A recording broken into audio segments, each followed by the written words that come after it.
Hey, robotics class, I want to give you a couple hints in this video to help you along with your final coding project for this quarter. I will link the video below in here. So you can see I'm going to give you kind of 3 levels that you can achieve in class here for your final code. You can either get a C, which would be 22.5 out of 30, a B, which is 25.5 out of 30, or down at the bottom, if I scroll, full credit would be an A. Your bot is going to need to be coded and troubleshot, so the Swervebot will complete 2 loops of that electrical tape on the floor at a variable speed that's going to be controlled by the potentiometer. So after it does its first loop, we'll adjust the potentiometer, and it should do its second or its third or its fourth loop or whatever at a different speed if you want to get full credit. And if you're going for the B, it's still got to do at least 2 loops on that tape loop that we've got on the floor, but it can be at a set speed. You don't need to bother with having the potentiometer to adjust the speed. And if you want to earn a C, I will put a 6-foot length of tape going straight down the floor. And if you can get your Swervebot to pick up on the floor, uh, you'll get a C for doing that.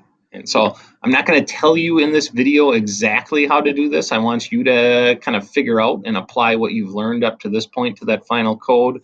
But I will point you in the right direction.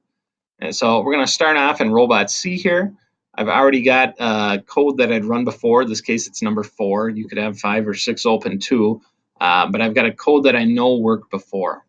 Open. I'm going to use that in just a second. And now this is the new part. I'm going to go to Open Sample Program. You may need to click this up arrow a couple of times until you get to this window where you're in your robot development mode. It's got some different platforms. You want to go into the VEX 2 platform. Double click that. Scroll down and find the line follower program. We're going to double click that. And they've actually got a line sensor tracking program or a line sensor tracking code already partially written out for you. So I'm going to open that up.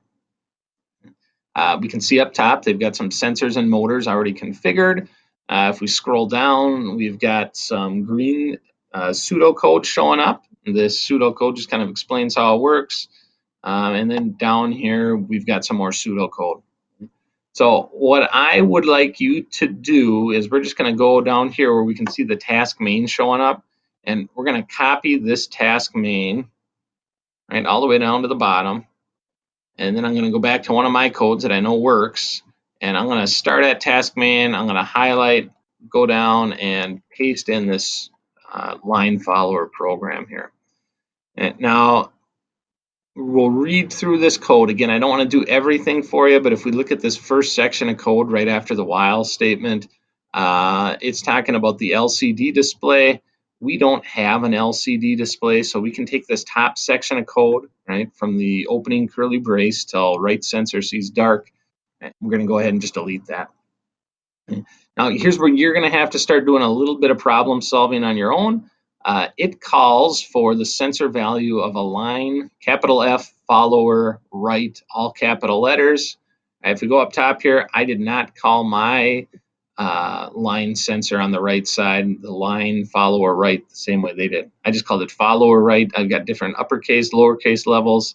So you're going to have to go through and change these variables. Even if you want to just get a C, you need to make these variables match the names you gave the sensors up top. The other thing you're going to have to adjust, even if you just want to get that C level, is they may have called their motors by a different name also. If, for instance, down here, they call it left motor with a capital M.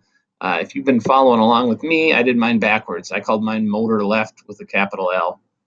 So you're going to have to adjust in one space or another the name of these sensors. So what's up top here in the first 11 lines of code matches what's down below here in the last 30 lines of code. Okay, once you've got that done, then I want you to pay attention to this integer up top here for the threshold. And the threshold right now is set at 505. And it tells us over here that we found the threshold, or they found the threshold, by taking a reading of both the dark and light surfaces, adding them together, and dividing it by 2. Our light and dark surfaces in class may not be the same. So this is the last thing I'm going to show you is how to find the integer values so you can add them together, divide them by 2. right? And you can set this threshold to an appropriate number, right, for the tape that we've got, the lighting situation in our classroom. Is it going to be perfect the first time? Maybe, maybe not. You may have to go back in and adjust this value, but I'll show you how to get a starting point on there, and then I'm going to turn you loose to code and troubleshoot.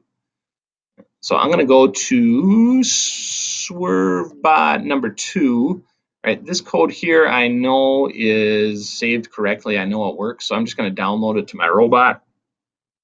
I do have my orange code hooked up here. I don't typically do this on my videos, but we're going to download it. I'm not going to click the start button, but I'm going to come down to the bottom here. And we've got what are these different debugger windows where we can go in and we can get information about our robot. So I want you to find the tab that says sensor. If you don't have a sensor tab open right now, go to robot, open debugger, or I'm sorry, debugger windows, and then click on the sensor menu. I'm not going to click it or it'll close my sensor window. And right now, I can see on my top 3 lines here, my follower right, center, and left, they are sitting over atop a white paper right now, and this is their value on white. Okay, I'm going to move them to the black area on the desk in my room. Okay, you can see they're sitting above a black area now, so this is what they're reading for black. So you're going to do the same thing on the floor. You're going to set it above the tile floor. Then you're going to slide it over top of the black electrical tape. Record kind of the average value here. Right? You're going to have to do a little bit of estimating because you can see they're not all exactly the same. But record the average value for black. Right? Record the average value for white. And again, they're not all the same, but you can kind of come up with an average for these 3. Right? And then you're going to have to do like the directions or the pseudocode tells us over here, add them together, divide them by 2, and that'll be the number that you plug in here. If it doesn't work perfectly, if your bot still swerves off the line or doesn't act the way you want, you may need to come in and raise or lower this threshold, but that'll be a good starting off point for you.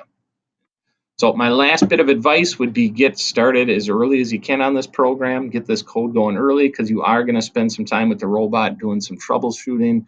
It's not going to probably work perfectly for you the first time you go to run this code. So don't wait until class on the due date. You're getting plenty of time to get this done, so get it done early, and then you can relax and enjoy the last couple days of this unit.